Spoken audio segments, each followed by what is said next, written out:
நாடு முழுக்க பேசுபொருளாய் மாறியிருக்கிறார் இந்தியாவினுடைய நிதியமைச்சர் நிர்மலா சீதாராமன். கோயம்புத்தூர் தொழிலதிபர் குறிப்பாக அன்னபூர்ணா ஹோட்டல் ஓனரை மிரட்டி மன்னிப்பு கேட்க வைக்கப்பட்டாரா என்கிற கேள்வி இந்தியா முழுக்க பேசுபொருளாக மாறியிருக்கிறது. தேசிய தலைவர்கள் ராகுல் காந்தியில் தொடங்கி ஆதித்யா தாக்கரேலிருந்து அத்தனை பேரும் கடுமையான கண்டனங்களை பதிவு செய்திருக்கிறார்கள்.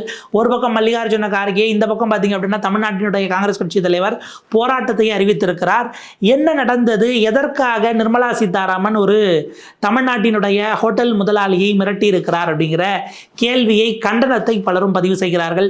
அவர் ஒரு RSS காரர், நான் ஜிலேபியே சாப்பிட்டதில்லை அப்படின்னு ஒரு பக்கம் வானதி சீனிவாசன் பேசி கொண்டிருக்க, இன்னொரு பக்கம் நான் பகிரங்கமாக மன்னிப்பு கேட்கிறேன் அப்படின்னு அண்ணாமலை லண்டன்ல இருந்து ட்வீட் போடுகிறார். தமிழ்நாடு பாஜகவுக்குள் என்னெல்லாம் நடக்கிறது, ஒட்டுமொத்தமாக தமிழ்நாடு பாஜகவினுடைய அடுத்த கட்டத்தை முடித்திருக்கிறாரா நிர்மலா சீதாராமன் என்கிற விஷயங்களை விரிவாக அலசுகிறது இந்த செய்தி தொகுப்பு.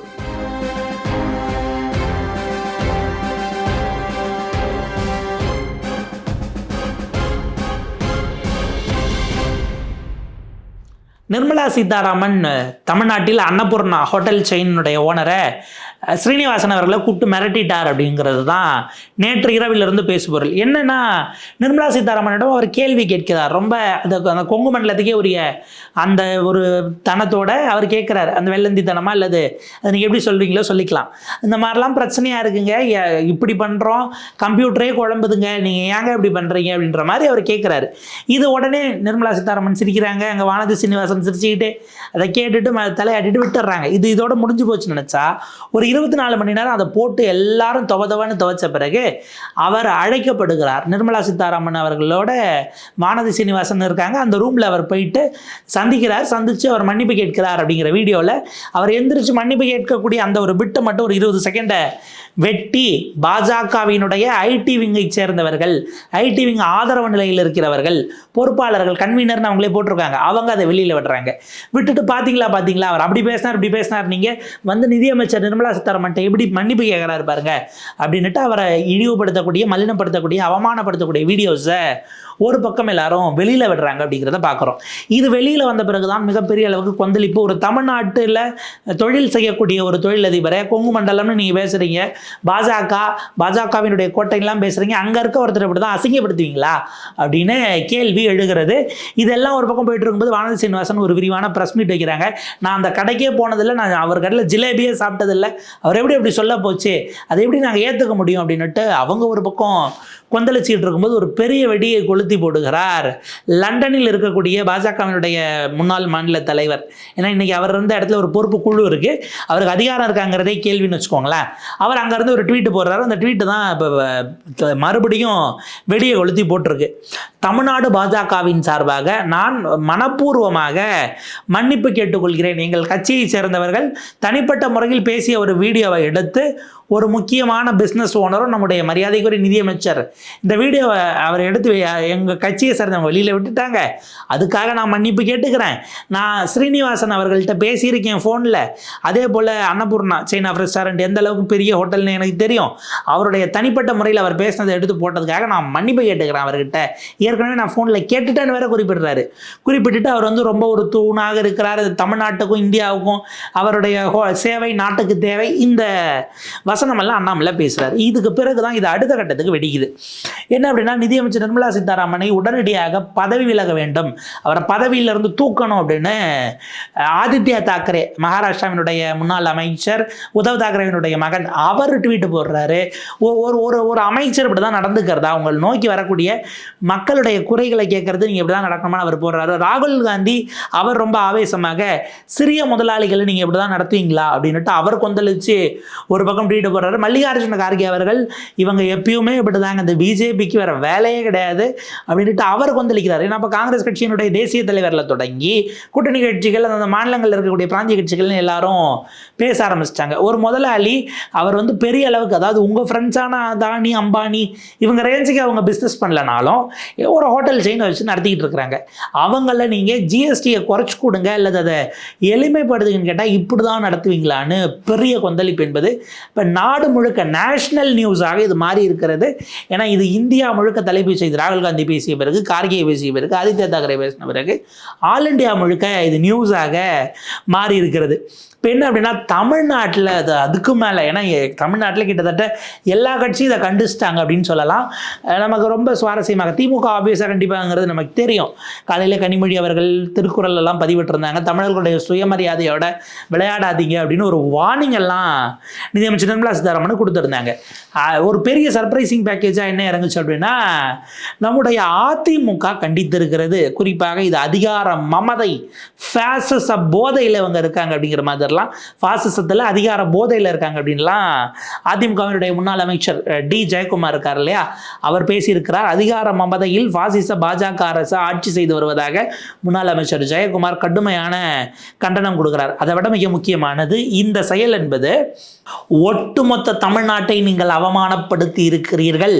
ஒரு பாயிண்ட்ல வந்து இணையறாங்க பாருங்க. காலையில் கனிமொழி அவர்கள் போட்ட ட்வீட்டை எம்பியாக இருக்கக்கூடியவங்க, தூத்துக்குடி எம்பி கனிமொழி அவர்கள், திராவிட முன்னேற்ற கழகத்தினுடைய துணை பொதுச் செயலாளர்கள் ஒருவர், அவங்க போட்டதுங்கிறது இது வந்து தமிழர்களுடைய சுயமரியாதையை சீண்டி பார்க்காதீங்க அப்படின்னு வச்சிருச்சாங்களா. ஒட்டுமொத்த தமிழ்நாட்டையும் அவமதிக்கும் செயல் அப்படின்னு ஜெயக்குமார் அந்த பாயிண்ட்டுக்கு வர்றாரு. வரும் காலங்களில் பாஜகவுக்கு இடம் கிடையவே கிடையாதுன்னு நாட்டு மக்கள் உறுதியாக இருக்கிறாங்க. இன்னும் 100 வருஷம் ஆனாலும் சரி, எப்படியே இன்னும் 100 வருஷம் ஆனாலும் சரி, நீங்கள் இதுக்கு வருத்தப்படக்கூடிய அளவுக்கு நாங்கள் வேலை செய்வோம். இங்கே தமிழ்நாட்டில் உங்களுக்கான வழியே கிடையாது அப்படிங்கிற மாதிரி அவர் பேசுகிறார். அதை நம்ம வேற வகையில் அண்டர்லைன் பண்ணோம்னா, தாமரை மலரவும் மலராது, பாஜக வளரவும் வளராது அப்படிங்கிற மாதிரி ரொம்ப ஆவேசமாக அவர் பேசியிருக்கிறார் அப்படிங்கிறத பார்க்குறோம். அப்போ ஆப்வியஸாக ஒரு தமிழ்நாட்டில் இருக்கக்கூடிய ஒரு உணவக உரிமையாளர் அப்படின்னும் போது சீமான் அவர் கொந்தளிக்கணும் இல்லையா. அவர் எப்படி கொந்தளிக்காமல் இருப்பார்? அவர் இன்னைக்கான ப்ரெஸ் மீட்டில் அவரும் ஏறி பாடி இருக்கிறாப்புல. நீங்கள் மிரட்டி அதிகாரத்தை வச்சு பயமுறுத்தி மன்னிப்பு கேட்க வைக்கலாம், ஆனால் அவர் பேசினது உண்மையா பொய்யா, அதில் பாயிண்ட் இருக்கா இல்லையா, அவர் பேசினது லாஜிக்கா இல்லையா, அதில் உண்மை இருக்குங்கிறத யாராலையும் மறுக்கவும் முடியாது, மறைக்கவும் முடியாது. அவர் கேட்டதில் என்ன தப்பு, வரின்னு போட்டு நீங்கள் எவ்வளோ பேரை அடித்து காலி பண்ணுறீங்க அப்படின்னு சீமான் ஒரு பக்கம் கொந்தளிச்சு கொதிச்சுக்கிட்டு இருக்கார் அப்படிங்கிறத பார்க்குறோம். இன்னொரு பக்கம் வந்து பார்த்தீங்க அப்படின்னா, திரு முத்தரசன் அவர்கள், இந்திய கம்யூனிஸ்ட் கட்சியினுடைய மாநில செயலாளர், அவர் சொல்கிறார், நிதியமைச்சர் பகிரங்கமாக மன்னிப்பு கேட்க வேண்டும். நிர்மலா சீதாராமன் தமிழர்களிடம், தமிழ்நாட்டு மக்களிடம் பகிரங்கமாக மன்னிப்பு கேட்க வேண்டும் அப்படிங்கிறத குறிப்பிடுறாரு. நியாயமான கோரிக்கையை முன்வைத்தது குற்றமா? முறையீடு குறித்து என்ன கேட்டாங்களோ அதுக்கு பதில் சொல்ல சொன்னால் அதுக்கு வாய திறக்காத நிதியமைச்சர் தவறான வரி விதிப்பை திருத்தி அமைக்கிறதுக்கு முன் வராமல் அவரை மன்னிப்பு கேட்க வைக்கிறது அதிகார ஆணவத்தின் உச்சம் அப்படின்னு திரு முத்தரசன் அவர்கள் கடுமையாக பேசியிருக்கிறார். இது கோயம்புத்தூரில் கார்பரேஷன் இருக்கு இல்லையா, அங்கே மாநகராட்சி, அந்த கூட்டம் வரைக்கும் போய் நிதியமைச்சருக்கு கண்டன தீர்மானங்கிற லெவலுக்கு போயிட்டாங்க. கோயம்புத்தூரில் மாநகராட்சி கவுன்சிலர்கள் கூட்டம் நடக்குது. அதில் வந்து பார்த்திங்க அப்படின்னா, நிதியமைச்சர் நிர்மலா சீதாராமனுக்கு கண்டனம் தெரிவித்து காங்கிரஸ் கவுன்சிலர் நவீன்குமார் அப்படிங்கிறவர் பேசுகிறாரு. அந்த பேச்சை ஆமோதித்து மற்றவர்கள்லாம் மேஜையை தட்டி, எப்படி நீங்கள் வந்து ஒரு கோயம்புத்தூர் தொழிலதிபர் இப்படி பண்ணலாம் அப்படின்னு கேள்வி எழுப்பி ரொம்ப வேறு லெவலுக்கு இதை அவங்க எலிவேட் பண்ணுறாங்க. மற்றொரு பக்கம் நேரடியாக போராட்டத்துக்கு வருகிறேன், நிர்மலா சீதாராமன் இருந்துட்டு போகிற அந்த கோயம்புத்தூர் பகுதிக்கே வரேன் அப்படின்னு காங்கிரஸ் கட்சி போராட்டத்தையே அறிவித்து விட்டது. தமிழ்நாட்டினுடைய காங்கிரஸ் கட்சி அதனுடைய தலைவர் திரு செல்வபிரந்தையா அவர்கள் கிளம்பிட்டார், கோயம்புத்தூரில் போய் லேண்ட் ஆக போகிறாரு.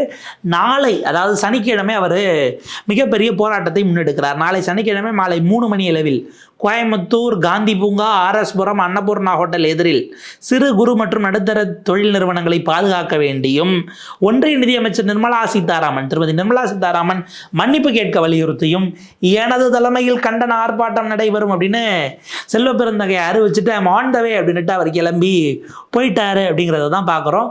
ஸோ ஒட்டுமொத்தமாக தமிழ்நாட்டில் அது திராவிட கட்சிகளில் தொடங்கி தேசிய கட்சிகளில் இருந்து, தமிழ் தேசிய கட்சிகளில் இருந்து, கம்யூனிஸ்டுகளில் இருந்து எல்லாம் ஒரே பாயிண்ட்டுக்கு வந்து சேர்ந்திருக்கிறார்கள் என்பது கவனிக்கத்தக்கது அப்படிங்கிறத நம்ம பார்க்குறோம். இப்போ இதில் ராமதாஸ் போன்றவர்கள்லாம் என்ன சொல்ல போகிறாங்கன்னுட்டு எல்லாரும் ஆர்வமாக இருக்காங்க. அன்புமணி ராமதாஸ் எதுவும் வாய திறக்க போகிறாரா, அது கொஞ்சம் சர்ப்ரைஸ் பேக்கேஜ் தான். இப்போ எங்கேயாவது பார்த்தா அடுத்த நம்ம ஆட்கள் பைட்டை போட்டு இது என்ன நினைக்கிறீங்க, ஒரு தொழிலதிபரை கூப்பிட்டு மிரட்டியிருக்காங்கன்னு போட்டுருவாங்க. ஸோ இப்படியாக ஒரு கண்டென்ட் கொடுத்துருக்காங்க அப்படிங்கிறத தாண்டி தேசிய லெவலில் இது பேசு பொருளாக மாதிரி இருக்கிறது. ஏன்னா நிர்மலா சீதாராமனுடைய அந்த உடல் மொழியை அவர் ஹேண்டில் பண்ணது அப்படிங்கிறது 2 வீடியோஸுமே எல்லாருமே பரப்பிக்கிட்டு இருக்காங்க. போகிற போக்க பார்த்தா இது அடுத்தடுத்த கட்டங்களுக்கு சப்டைட்டில்ஸோட அங்கே பகிரப்படுவதற்கான வாய்ப்பு இருக்கிறது. ஆங்கிலத்தில் மட்டும் இருக்குது, மற்ற விஷயங்கள் அப்படிங்கிறதெல்லாம் நகரும் அப்படின்னு குறிப்பிட்றாங்க. இப்போ இதுக்கு பின்னாடி இருக்கக்கூடிய பாஜகவினுடைய உட்கட்சி பூசல், உட்கட்சி அரசியலை அதை மட்டும் நம்ம டச் பண்ணோன்னா ரொம்ப சிறப்பாக இருக்கும். இருக்கும். ஏன்னா அண்ணாமலை அவர்கள் இதில் நடத்தி இருக்கக்கூடிய ஒரு விஷயம் ரொம்ப முக்கியமானது அப்படின்னு நம்ம கவனிக்க வேண்டியிருக்கு. என்ன அப்படின்னா, அண்ணாமலை அவருடைய ஆதரவாளர்கள் அது அவருடைய வார் ரூமில் இருந்தக்கூடிய முக்கிய நபர்கள் தான் இந்த வீடியோவை ரிலீஸ் பண்ணியிருக்காங்க அப்படின்னு ஒரு பாயிண்ட் இருக்குது, ஒரு ஸ்கூல் ஆஃப் தாட் தியரி இருக்குது. என்ன சொல்கிறாங்கன்னா, இதை வெளியிட்டு இப்போ வானதி சீனிவாசனுக்கும் நிர்மலா சீதாராமனுக்குமான அவங்க 2 பேருடைய அந்த இமேஜ் இருக்குல்ல, அதை காலி பண்ணுறதுக்காக இந்த வீடியோ வெளியிடப்பட்டிருக்கிறது, இதனுடைய நோக்கம் அதுவாக இருக்கிறது அப்படின்னு ஒரு ஸ்கூல் ஆஃப் தாட் எழுந்து வருது. இதை நம்ம மறுக்க முடியாது. ஏன்னா இந்த வீடியோ வெளிவந்த பிறகு இப்போ யார் 2 பேர் பதில் சொல்ல வேண்டியிருக்கு? நிதியமைச்சர் நிர்மலா சீதாராமன் நேற்றைக்கு பிரஸ் மீட்டில் பேசுகிறாங்க. வானதி சீனிவாசன் இவ்வளோ ஆவேசமாக பேசி அந்த இடத்துல ஒரு ஆண் அமைச்சர் இருந்திருந்தால், நீங்கள் ஒரு உதாரணத்துக்கு கூட அவர் எங்கள் ஹோட்டலில் அவர் பாட்டு டீ குடிப்பார், ஜாங்கிரி சாப்பிட்டுட்டு இதில் ஏன் இவ்வளோ வரி போடுறீங்கன்னு கேட்பார். இப்படிலாம் அவங்க பேசியிருக்க மாட்டாங்கல்ல அப்படிங்கிற ஒரு வேலிடான கொஷினை வானதி சீனிவாசன் அவர்கள் முன்வைக்கிறார்கள். ஸோ இப்படியான பாயிண்ட்ஸ் இருக்கும்போது இதை அடுத்த கட்டத்துக்கு எலிவேட் ஆகுது, எஸ்கலேட் ஆகுது அப்படின்னு நம்ம பார்க்குறோம். இப்படி எஸ்கலேட் ஆகிறதுக்கான காரணம் அப்படின்னும் போது அண்ணாமலை இதை திட்டமிட்டு இவங்க 2 பேரையும் காலி பண்ணணுங்கிறதுக்காக அவருடைய வார மூலயமா வெளியிட்டாரா என்கிற கேள்வி இருக்குது. இப்போ இது வெளியான பிறகு இதில் ஒரு பாயிண்ட்டு நம்ம எல்லாம் நினச்சோம், இந்த யாரோ ஒருத்தர் தெரியாமல், ஏன்னா வானதி சீனிவாசன் ப்ரெஸ் மீட்டில் சொல்கிறாங்க, பின்னாடி இருந்து கோவத்தில் எங்கள் கட்சிக்காரங்க யாராவது ஒருத்தவங்க எடுத்து ரிலீஸ் பண்ணியிருப்பாங்க அப்படின்னு அவங்க குறிப்பிடுறாங்க. ஆனால் கோவத்தில் யார் வேணாலும் எடுத்து ரிலீஸ் பண்ணலாமா? நீங்கள் அலோவ் பண்ணுவீங்களா? ரிலீஸ் பண்ணவர் மேலே என்ன நடவடிக்கை எடுத்தீங்க? உங்ககிட்ட தனியாக சந்தித்து பேசி மன்னிப்பு கேட்கணுன்னு வந்தவரை அவருடைய சம்மதம் இல்லாமல் அப்படி அவர் ஓப்பனாக தான் கேட்கணுன்னா வேணால் அவரை வர சொல்லி ப்ரெஸ் மீட்லேயே வைக்கிறோம், கேட்டுட்டு போங்கன்னு நீங்கள் சொல்லியிருக்கலாமே. இது அப்படி எடுத்து பின்வாசல் வழியாக எடுத்து வெளியிடுவதுங்கிறது ஏற்கத்தக்கதாங்கிற ஒரு பாயிண்ட் இருக்குது. இதில் இந்த ஆங்கிள், அந்த வீடியோ எடுக்கப்பட்ட ஒரு ஆங்கிள் இது வைரல் ஆச்சு இல்லையா, அதுக்கு மாறாக வேற ஒரு ஆங்கிளில் வச்சு நிர்மலா சீதாராமன், வானதி சீனிவாசன், அன்னபூர்ணா சீனிவாசன் 3 பேர் பேசினதும் பக்காவான ஆடியோவோட யாரோ பக்கத்திலே இருந்து அதை வீடியோகிராஃப் பண்ணியிருக்கிறாங்க. அந்த வீடியோ இன்றைக்கி ரிலீஸ் பண்ணப்பட்டிருக்கு. ஏன்னா வானதி சீனிவாசன் சொல்கிறாங்க, எங்ககிட்ட நிதியமைச்சர் பேசினாங்களே அதுவே அந்த வீடியோவை நாங்கள் வச்சுருக்கோம், முழு வீடியோ இருக்குன்னு அவங்க பேசுகிறாங்க. அப்போ நிதியமைச்சர் என்ன சொன்னார்னு உங்களுக்கு தெரியுமா? ஒரு பெண் எம்எல்ஏவை நீங்கள் இப்படி தான் நடத்துவீங்களான்னு அவர் கேட்டார். அவ்வளோ ஆவேசமாக பேசினார்.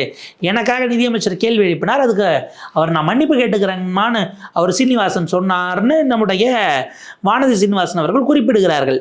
அப்போ இது முழுக்க இருக்கிறது. அதுக்கு அந்த வீடியோவை நீங்கள் பார்த்தீங்களான்னு கேட்குறீங்க அப்படின்னா, அந்த வீடியோவை யார் எடுத்தா? அப்போ உங்கள் பிஜேபியில் யாராச்சும் சந்திக்கணும்னு வந்தால் எல்லா ஆங்கிள்லேருந்தும் கேமரா வச்சு நீங்களே ஆட்களை ரெக்கார்ட் பண்ணுறீங்களா அப்படிங்கிற கேள்வி இருக்குது. ஏற்கனவே பாஜக மேலே வைக்கப்பட்ட குற்றச்சாட்டே அதுதான் அப்படிங்கிறத நம்ம கொஞ்சம் கவனித்து பார்க்க வேண்டிய தேவை இருக்குது.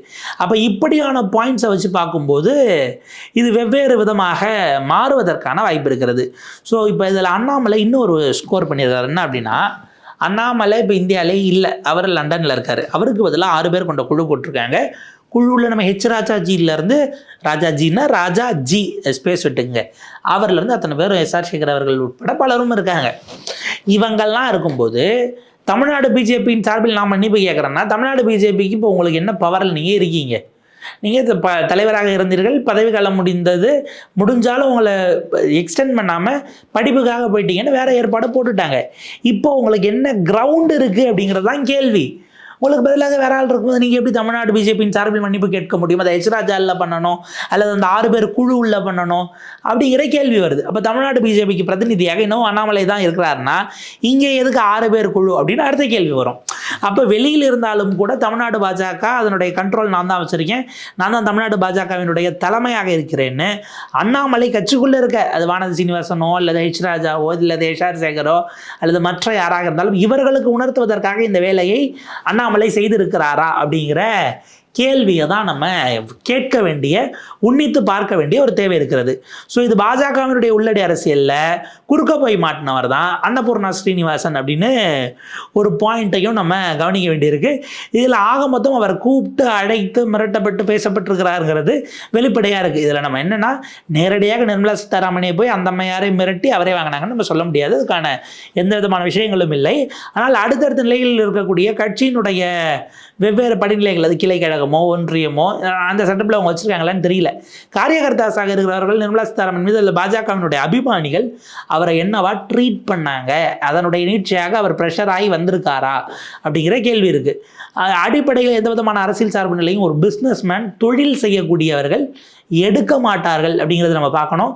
ஏன்னா எந்த கட்சி ஆட்சிக்கு வந்தாலும் அவங்க தொழில் நடத்தணும்னு கான்ஷியஸாக இருக்கிறவங்க அந்த வேலையை ஒரு நாளும் செய்ய மாட்டாங்க அப்படிங்கிறதையும் நம்ம நினைவுபடுத்த வேண்டிய ஒரு தேவை இருக்குது. ஸோ அப்படியான இடத்திலிருந்து நம்ம இதை கம்ப்ளீட்டாக அணுகும் பொழுது பாஜக இன்றைக்கு தெருவுக்கு வந்திருக்கிறது. தமிழ்நாடு பாஜக இனி எப்படி மூவ் ஆனாலும் சரி அவர்களுக்கான வாய்ப்பு அப்படிங்கிறது, ஏன்னா இன்றைக்கி அவங்களோட இன்றைக்கி கூட்டணியில் இருக்கிற கட்சிகளை தவிர அவங்க தான் இது வரைக்கும் வாய் திறக்காமல் இருக்காங்க. எப்படியும் நம்ம இந்த வீடியோ முழு எடிட் பண்ணுறதுக்குள்ள ஒரு வேளை அன்புமணி ராமதாஸும் கூட கருத்து தெரிவிக்கலாம். ஏன்னா அவர் நேற்றைய கொள்கை வேறு, கோட்பாடு வேறு, நாங்கள் எதிர்க்க வேண்டியதில் எதிர்ப்போம்னெல்லாம் வசனம் பேசியிருக்காரு. அப்படின்னும் போது ரொம்ப தடாலடியாக அவர் ஒரு ஸ்டேட்மெண்ட் கொடுத்துருக்காரு. நம்ம பொலிட்டிக்கல் ஸ்டேட்மெண்ட்டே வச்சுப்போம், அது வசனம் அப்படின்னு நம்ம எடுத்துக்க வேண்டாம். ஒரு பொலிட்டிக்கல் ஸ்டேட்மெண்ட் கொடுக்குறாருன்னும் போது அவங்கள தவிர கிட்டத்தட்ட எல்லாரும் பேசிட்டாங்கன்னா இது அடுத்து என்னவாக நகரப்போகிறது என்பது மிக முக்கியமான கேள்வி. தமிழ்நாட்டில் பாஜக அதுக்கு இருந்த அந்த கொஞ்ச நஞ்ச ஸ்பேஸையும் ஹோல்டையும் குறிப்பாக கொங்கு மண்டலத்தில் தங்களுக்கு ஆதரவாக வாக்களிக்கக்கூடிய கம்யூனிட்டிக்கு நடுவில், நான் இந்த இடத்துல அவருடைய சமூகத்தை சொல்லலை, பிஸ்னஸ் கம்யூனிட்டி நீங்கள் எடுத்துக்கிட்டால் தொழிலதிபர்கள் என்ன ஆனாலும் சரி பல நேரங்களில் ஜிஎஸ்டியால் ரொம்ப அதிகமாக பாதிக்கப்பட்ட பிறகும் பாஜகவுக்கு ஓட்டு போடுகிறவர்களை நீங்கள் இவ்வளவு மோசமாக நடத்தினீர்கள் என்றால் பாஜகவுக்கு அது ஒரு வகையிலும் நல்லதில்லை. மூத்த அமைச்சராக இருக்கக்கூடிய நிர்மலா சீதாராமனுக்கு அது புரியவில்லை என்பது பாஜகவுக்கு கெட்டது, தமிழ்நாட்டுக்கு நல்லது அப்படிங்கிற வகையில் நம்ம பார்க்கலாம். அடுத்தடுத்து எப்படி பயணிக்குது அப்படிங்கிறத நம்ம பார்க்கலாம். தொடர்ந்து இணைந்திருங்கள் வி தமிழோடு. நன்றி, வணக்கம்.